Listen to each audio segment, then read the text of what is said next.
কল্কি পুরাণ, শুক পাখি কথা।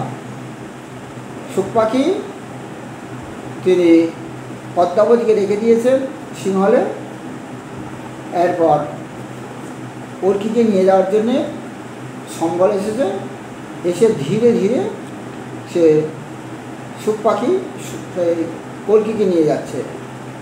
যেতে যেতে তিনি চিন্তা করছেন তিনি খুব বুদ্ধিমান, তিনি বিদ্যান, পরশুরাম কর্তৃক তিনি অনেক কিছু লাভ করেছে বিদ্যান, কিন্তু আমি তো কম নয়। শিব আমাকে মানুষের মতো কথা বলতো সহযোগিতা করেছে, মানুষের মতো, এবং আমাকে বল প্রদান করেছে। আমি সব কিছু জানি, এই বেদান্ত সব কিছু জ্ঞানে আমি বেদ জ্ঞানে জানি। তাই তিনি মনে মনে করছেন ঋগ্বেদের কথা।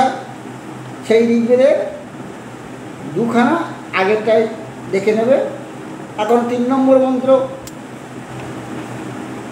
বইয়ের নাম ঋগ্বেদ, ঋগ্বেদ সংহিতা, আর মণ্ডলের নাম প্রথম মণ্ডল, সূক্ত নম্বর 1 আর মন্ত্র নম্বর 3।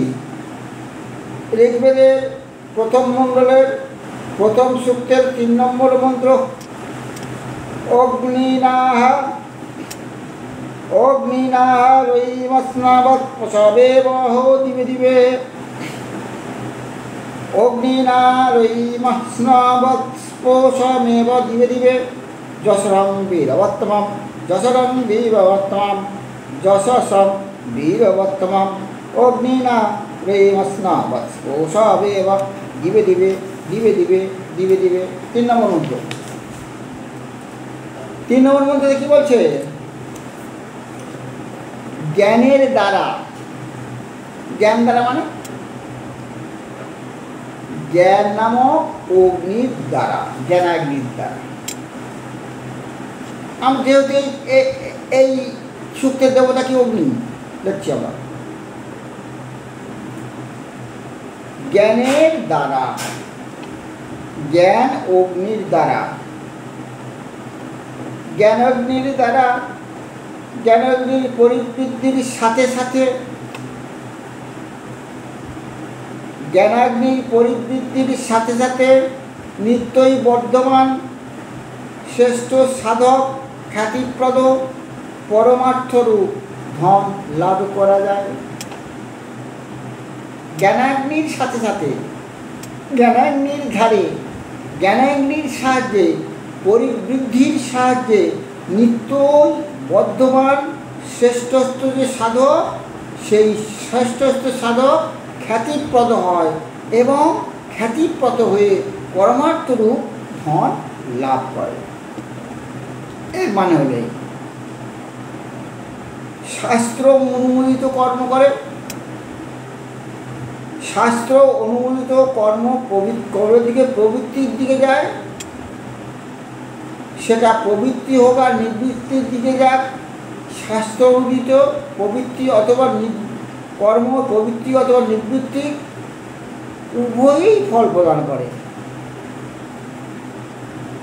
অগ্নি বলতে জ্ঞানাগ্নিকেই নির্দেশ করে এবং সেই জ্ঞানাগ্নির পরিবৃদ্ধির কথা বলা হয়েছে এবং সেই জ্ঞানাগ্নির পরিবৃদ্ধিতে সর্ব অভীষ্ট অর্থাৎ সর্বভীষ্ট সিদ্ধ হয়। জ্ঞানাগ্নি, তোমার মনে তুমি জ্ঞানাগ্নি গেলো, তোমার মনে শাস্ত্র অনুযায়ী জ্ঞানাগ্নি নিয়ে চলো, তোমার হৃদয়ে জ্ঞানাগ্নির পরিবৃদ্ধি হবে এবং তুমি সর্ব অভীষ্ট লাভ করবে, সর্বসিদ্ধি পাবে।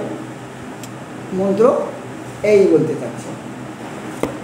এরপর আমরা আস্তে আস্তে 4 নম্বর মন্ত্র দিকে যাব। বইয়ের নাম ঋগ্বেদ সংহিতা, মণ্ডলের নাম প্রথম মণ্ডল, সূক্ত নম্বর 5 আর 1 এবং মন্ত্র নম্বর 4। অগ্নেযং যজ্ঞমধ্যরং অগ্নেযং যজ্ঞমধ্যরং বিশ্বাত পরিভ্রসিঃ অগ্নেযং যজ্ঞমধ্যরং বিশ্বাত পরিভ্রসিঃ সহ ইদ্দেবেষু গচ্ছতিঃ সহ ইদ্দেবেষু গচ্ছতিঃ অগ্নে যজ্ঞমধ্যরং বিশ্বত পরিভুরসিঃ সহ ইদ্দেবেষু গচ্ছতিঃ অগ্নে যজ্ঞমধ্যরং বিশ্বত পরিভুরসি বিশ্বতে পরভুরসি বিশ্বতে পরিভুরসি। মানে করলে কি দাঁড়ায়? হে অগ্নিদেব, ও হে অগ্নিদেব, অগ্নিদেব ঋতুগণ কর্তৃক অহিংসিত যে প্রসিদ্ধ যজ্ঞ,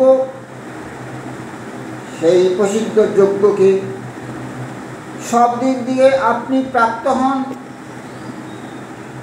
সেই যজ্ঞেই দেবগণের দীপ্তি দানাদি গুণস্বরূপের সঙ্গে বর্ণন করে এবং মিলিত হয়।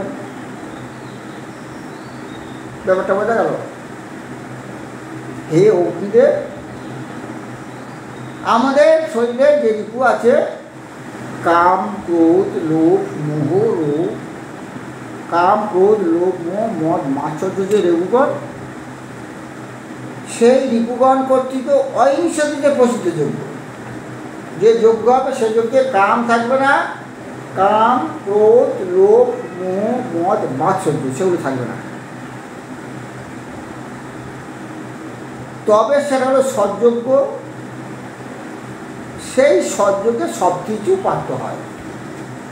কাম, আমি যজ্ঞ করছি, দিলাম লাঠা, একটা ছাগল বলি দিয়ে দিলাম, ও হলো না। কাম ক্রোধ লোভ মদ মাৎসর্য হলো না, কুরবানি দিয়ে দিলাম ছাগল, হলো না। নিয়ম আছে একটা, জগৎ পিতা আর আমরা হলো পুত্র। জগৎ পিতা কোনদিন ছেলে রক্ত, পিতা কোনদিন ছেলে রক্ত খায় না। মা কালী মাতা, ছাগল বলি দেওয়া হলো, মাতা কোনোদিন ছেলের রক্ত খায় না, আর রেগে যায় ছেলের রক্ত রেগে। সেই জগৎ পিতা জগৎ মাতা ঈশ্বরের উদ্দেশ্যে আমরা কুরবানি দিয়েছি। আমরা বইটা একটু ভালো করে পড়ি না। কাম ক্রোধ লোভ মোহ মদ মাৎসর্য ত্যাগ করতে বলেছে, আমরা দিলাম বলি। বই আমরা ভালো করে পড়ি না, কোনো জায়গায় লেখা নেই। যখন কুরবানি দেবে, ধর্মশাস্ত্র দেখাতে পারে কোথায় লেখা আছে যে যদি কুরবানি দাও, গরু ছাগল কুরবানি দাও লেখা আছে, গরু কুরবানি দাও লেখা আছে কোনো ধর্মশাস্ত্রে? নেই, নেই,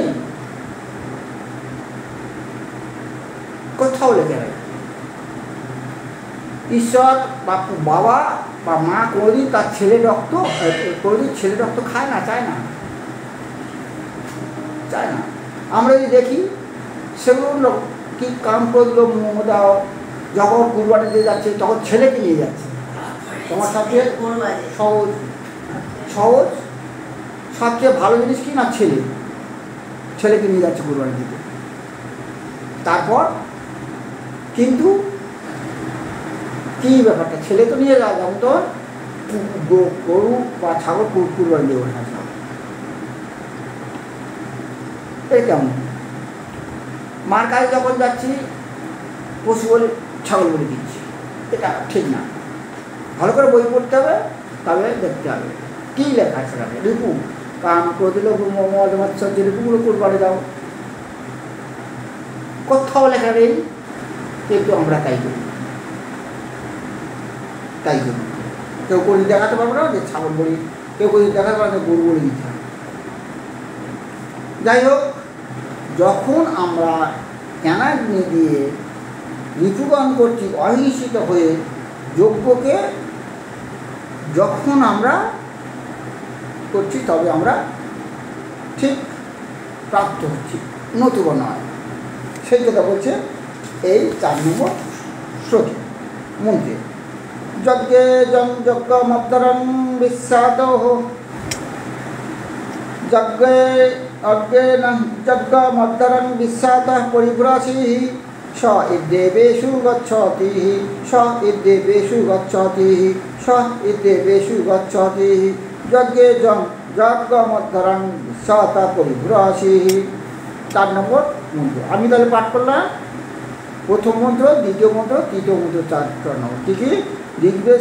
ঋগ্বেদের প্রথম মণ্ডলের প্রথম সূক্তের প্রথম মন্ত্র অগ্নি মিলে পুরোহিতম যজ্ঞস্য দেব মৃত্যুজম পদারাং রত্নধতম যজ্ঞ মিলে পুরোহিতম যজ্ঞস্য দেব মৃত্যুজম পদারাং রত্নধতম। 2 নম্বর মন্ত্র অগ্নি পূর্বে প্রেষে ভেদিদ্যো নূতনৈলিতো সদেব এহ পক্ষতি। 3 নম্বর অগ্নিনা অগ্নিমস্নাবাদ প্রশমেব দিবে দিবে যশসংবীরভক্তম। 4 নম্বর অগ্নিজং যজ্ঞমধ্যরং ঈশ্বতা পরিভসি স ইদ্দেবেষু গচ্ছতি স গচ্ছতি স ইদ্দেবেষু গচ্ছতি। 4 নম্বর মন্ত্র আমি বিস্তার এরপর 5 নম্বর মন্ত্র পরের দিন আলোচনা করব। আজ এই পর্যন্ত।